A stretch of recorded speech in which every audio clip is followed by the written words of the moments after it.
Find the equation of all possible normal to the parabola X square is equal to 4y drawn from points 1 2। आपको देखो एक parabola दिया है और उसका क्या करना है, आपने नॉर्मल की इक्वेशन फाइंड आउट करनी है जो पॉइंट्स 1 2 से पास हो रही है ना। तो देखो इस तरह के क्वेश्चन में जब कभी नॉर्मल पूछे आपको तो हम क्या करते हैं, जो भी कर्व दिया हुआ है, यहाँ पर कर्व क्या दिया है, पैराबोला दिया है ना। आपको सर्किल भी दे सकता है, हाइपरबोला भी दे सकता है, कोई किसी और तरह का भी कर्व दे सकता है ना। तो यहाँ पर एक पैराबोला दिया है तो हम क्या करते हैं, उस पैराबोला पर एक पॉइंट कंसिडर करते हैं और उस पॉइंट पे हम क्या करते हैं, एक टेंजेंट ड्रॉ करते हैं, है ना। उस पॉइंट से होते हुए एक टेंजेंट ड्रॉ करते हैं तो वो अपने आप में एक लाइन बनेगी। फिर उस लाइन के परपेंडिकुलर जो लाइन में ड्रॉ करेंगे वो उसका नॉर्मल कहलाता है। देखो इस क्वेश्चन को करेंगे आपको क्लियर होगा कि किस तरह से किया जाएगा ये। अब सबसे पहले तो ये पैराबोला है, आपको X square is equal to 4y, यानी ये कर्व है एक तरीके से, है ना।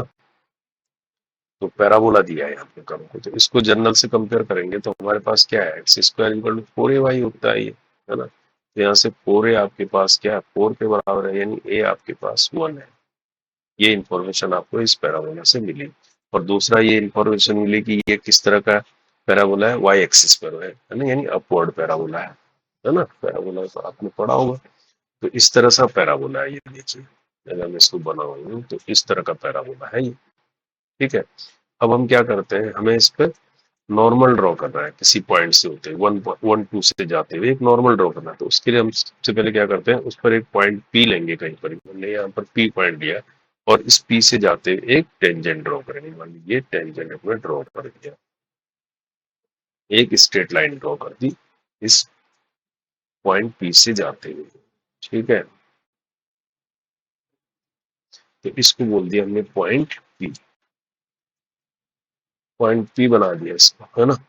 अब इस पॉइंट पी के परपेंडिकुलर जो लाइन जाएगी वो कहलाएगा इसका नॉर्मल, यानी इसके परपेंडिकुलर जो भी लाइन जाएगी, ये लाइन गई है ना। तो ये हो जाएगा 90 डिग्री इस टेंजेंट के साथ, टेंजेंट अपने आप में एक लाइन बन गई है ना। तो ये हो जाएगी नॉर्मल, तो ये क्या कहलाएगा, नॉर्मल कहलाएगा।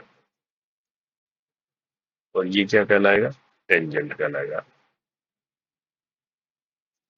तो इस तरह से होता है, यानी कोई भी आपको कर्व दिया होगा उस पर उसका एक पॉइंट पी कंसिडर करेंगे, है ना। उस पॉइंट से हम एक टेंजेंट ड्रॉ करेंगे जो एक स्ट्रेट लाइन होगी और उसके परपेंडिकुलर जो भी लाइन होगी उसको हम नॉर्मल बोलेंगे। अब यहाँ हमारे केस में क्या बोला है, ये नॉर्मल कहाँ से जा रहा है, 1 2 से जा रहा है कहीं, है ना।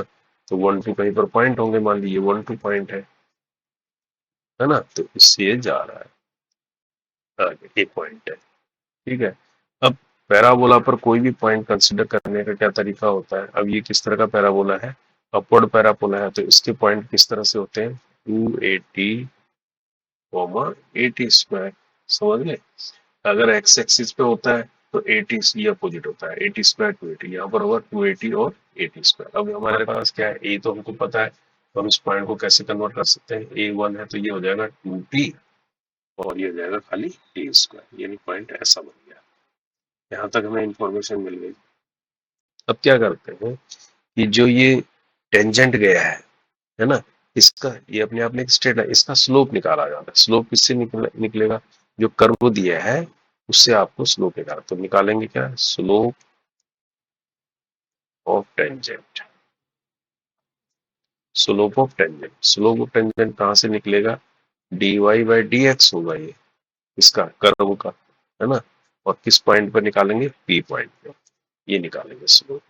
स्लोप ऑफ टेंजेंट ऐसा होगा। अब हमारे केस में इक्वेशन क्या है, X square is equal to 4y, तो यहाँ से हम निकालेंगे स्लोप ऑफ टेंजेंट, यानी इसको डिफरेंशिएट करेंगे, ये 2x आ जाएगा, ये 4 dy बाई dx आ जाएगा।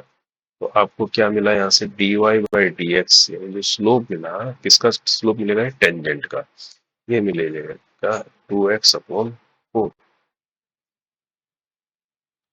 यानी x अपॉन 2, ये मिला। अब ये स्लोप जो है किस पॉइंट पर है, p पॉइंट पर है ना, यानी p पॉइंट से जा रहा है, यानी 2t और 2 स्क्वायर से जा रहा है। तो हम कैसे लिखेंगे इसको, यानी इसका x कोऑर्डिनेट क्या हो गया, 2t हो गया। तो यानी dy/dx जो हमारा आया पॉइंट P पर, वो कितना आएगा, x कितना हो गया 2t/2, यानी t आ गया। तो समझ गए ये किसका स्लोप है, स्लोप ऑफ टेंजेंट। ये निकालने का तरीका है, स्लोप ऑफ टेंजेंट। हमें इक्वेशन किसकी निकालनी है, नॉर्मल की, है ना। अब नॉर्मल की का स्लोप क्या होगा, ये नॉर्मल क्या है, परपेंडिकुलर है इस लाइन पर, टेंजेंट पर परपेंडिकुलर है, तो आपने पढ़ा होगा। अब क्या निकालना है, स्लोप ऑफ नॉर्मल। नॉर्मल क्या है, परपेंडिकुलर है, ये नॉर्मल है आपका, टेंजेंट है। टेंजेंट का स्लोप पता है, तो आपको पता है m1 m2 इक्वल टू -1 होता है ना। अगर m1 आपका टेंजेंट का स्लोप है तो m2 आप निकाल सकते हो। तो स्लोप ऑफ नॉर्मल क्या हो जाएगा, मान लीजिए m2 है तो क्या हो जाएगा, -1 हो जाएगा, यानी -1/m1। समझ रहे हो। तो m2 निकालेंगे स्लोप ऑफ नॉर्मल, तो क्या निकलेगा, बात समझ रहे हो। एक का स्लोप तो आपको t निकल गया, दूसरे का स्लोप क्या निकला, -1/t निकलेगा। ये बात समझ में आ गई, क्योंकि दोनों एक दूसरे के परपेंडिकुलर है, ये कोऑर्डिनेट पढ़ा होगा, है ना। तो स्लोप ऑफ नॉर्मल इसका अपोजिट हो जाता है, यानी -1/dy/dx होगा, है ना। तो यहाँ पर 1/t आ गया इसका स्लोप। अब इसका स्लोप आ चुका है, देखिए, है ना इसका। अब आप ये बताओ, जो नॉर्मल की इक्वेशन है वो कहाँ से जा रही है, 1 2 से जा रही है, लेकिन साथ में क्या है, ये पॉइंट P से भी जा रही होगी, है ना।